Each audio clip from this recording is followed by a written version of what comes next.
goody, Shellitronnn here. You can call me Shells, and I'm back again with a brand new video, and I'm gonna keep it a bold, Bray Biscuit. These Panthers are trying, okay? They're trying their hardest right now. It is the very first day of legal tampering in the NFL, meaning teams are allowed to agree in principle to these contracts with players who are free agents. Now, in my video I put up earlier, I talked about Cam Erving, the tackle from the Cowboys, who the Panthers also just signed. But in this video, throw up the tweet right here from Adam Schefter himself. He says former Jets offensive lineman Pat Elflein has reached an agreement on a 3-year, $13.5 million deal, including $6 million fully guaranteed with the Carolina Panthers per source. If you watch my other video talking about Irving, I said for $4 million a year, it's not really a big deal because he's not really a great player. Now with Pat, it's a little bit of a different thing because he plays center, but he also plays left guard,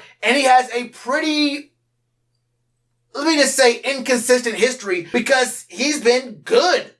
He's been great at some points. I would say that he's had some very big highlights against some very decently big names. But he's also had extremely low lights against some, let's just say, less than inspiring names. Now, I'm not gonna lie to you. I could hit you with the numbers first before I give you this more important number, but I'm gonna give y'all a break. I'm gonna give y'all a break because I know y'all mad. And at first, I was mad too. I was mad too until I actually just read the tweet again and saw it was a 3-year deal with only $6 million guaranteed. That's only $2 million guaranteed a year. Now, he'll probably hit some of those incentives, probably some workout bonuses, probably some roster bonuses, that kind of stuff. He'll probably end up costing us about $8 million if he stays the full 3 years, which I don't believe he will. And that's really important to keep in mind when I start spitting these next few numbers at you. Look, over the past 4 years, his PFF grades have been less than inspiring. 2017 was a 66.6. 2018 was a 41.9. 2 years ago, 64.7. And just this past season, it was a 48.0. And to make matters worse, his sacks allowed over the last 4 years are 4, 4, 6, and 2. I'm not gonna hold you.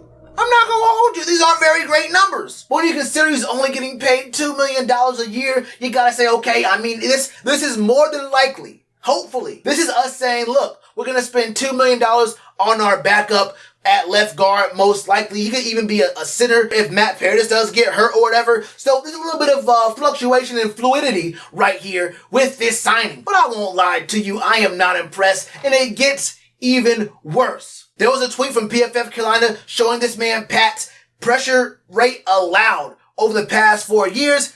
It don't look too good. In 2017, it was 4.5%. 2018, it was 6.2%. 2019, it was 7.2%. And just this past year, it was 10%. He's gotten significantly worse every single year. Every single year. There's no other way of putting it. It's just not good. But if you're the kind of person who doesn't like numbers, you say, oh, the stats don't really tell the whole story. You can't tell about a guy just from his numbers. The numbers don't say everything, bro. You're just stuck on these stats. That's fine. That's fine. I got another fun fact for you. The Minnesota Vikings had a pretty damn bad O-line this past season. Their interior O-line was not very good. The Minnesota Vikings cut this man Pat from their team because they had better options behind him. They didn't just bench him, they cut this dude. A dude who was starting on their O-line that was already very bad. That's kind of like how we cut Corn Elder 2 years ago. Look, was our secondary good? Hell no. Did we need help at the spot where Corn Elder played, the nickel spot? Of course we did, but we still did cut him. Now he came back, we have my man Phil Snow in the spot, and Corn Elder looked a lot better, but we still can't forget how bad this man played in the slot beforehand. This is the same kind of cut right here. The only reason I'm not mad at this pickup, and I'm pretty, it don't make me happy. It don't make me happy, I'm not smiling. The only thing keeping me from jumping through this camera, the only reason I'm not in Dave or Scotty Fitt's face right now, I only paid $2 million for it. I mean, $2 million would be a lot to me, but $2 million to these NFL players and then to, these GMs, it's not a lot of money, okay? $2 million is not a lot of money for a dude who probably still won't start. And the thing about this man is he's had plays in several different years that make you think he can be, I don't want to say great, almost said great, but at least decent enough to be an actual average starter. We don't need superstars because it's going to be Teddy in the backfield right now. We already understand what's going on. Next year is not our deep playoff run window. That's going to come in the next couple of years. Not next year, maybe not the year after that, but in about 2-3 years, we should be in a good position where our defense is matured. We have a solid O-line built up. We have a franchise quarterback. If we hit on our franchise quarterback, we have weapons. We can make moves. Not getting an O-line right now in the first day of the legal tampering period for the NFL, I'm not mad because I know this team has time to make more moves. These could very well be backup moves. Now, if we got the news that these guys were definitely starting and had, long-term deals worth like $50-60 million guaranteed, then we can get mad. Then we can jump up on them. But right now, I'm thinking to myself, bro, $2 million average for Pat, $4 million average for Cam Irving. What I'm going to do? Get mad at that? I'm going to get mad at these two dudes making almost minimum? Probably not. Probably not. And especially when I know there's 180 days until the very first game of the season. I'm straight on this, bro. This is not really big news, but it does tell me the team is taking the O-line very, very seriously. If these are backups, they're going to be at least solid backups. At least solid backups. So for right now, I'm going to just hold out and just wait.